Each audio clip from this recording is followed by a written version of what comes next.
Martin Gaibiso heads up the world's first state-controlled cannabis club. He's officially allowed to plant 99 flowering plants for up to 45 club members. Until recently, that would have been a criminal offence in Uruguay. Buying or selling marijuana was illegal. The new law has changed everything. First of all, it gives you peace of mind.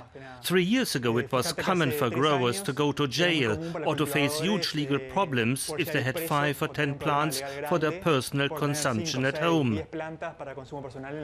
Then it's a quality issue. The drug dealer doesn't care if it's rotten, expired or detrimental to your health.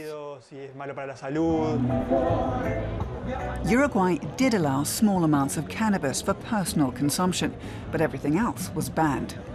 The new law was passed in December 2013, and it was something of a revolution.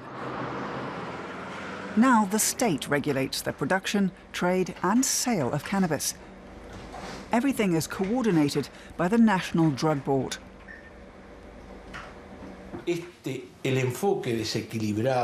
This unbalanced approach, which said that by reducing supply I can reduce demand, has failed miserably. I say unbalanced, not because it's crazy, but actually it is a little crazy. In our part of the world, this approach is known as the war on drugs. But it's not only failed, it's actually generated more harm than the drugs themselves.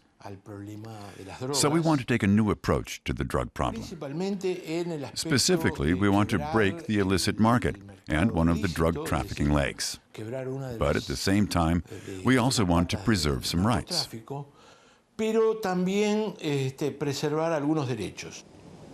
Those wanting to use cannabis now have several options.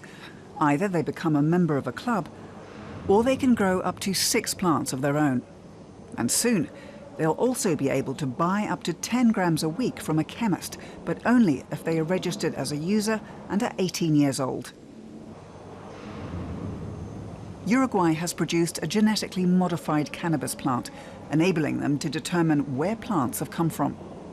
In this way, the government can regulate the market.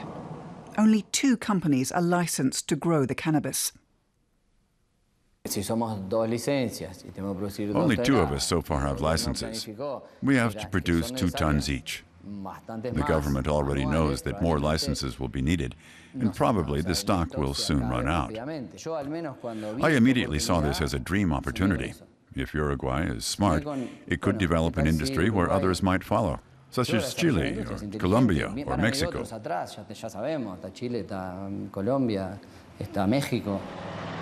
In a couple of months, registered users will be able to buy cannabis at the chemist.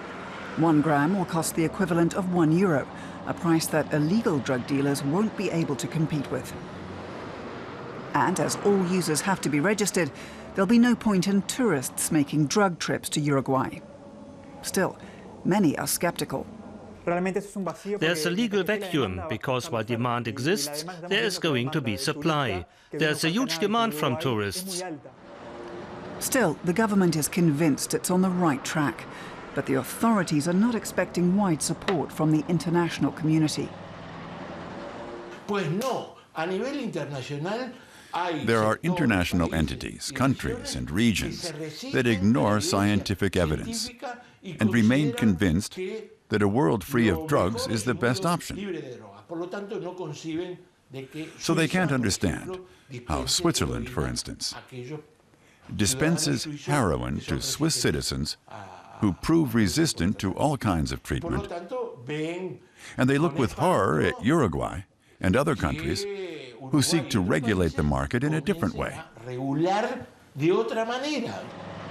It may be controversial, but Uruguay's experiment certainly offers a chance to restrict the illegal trade in cannabis.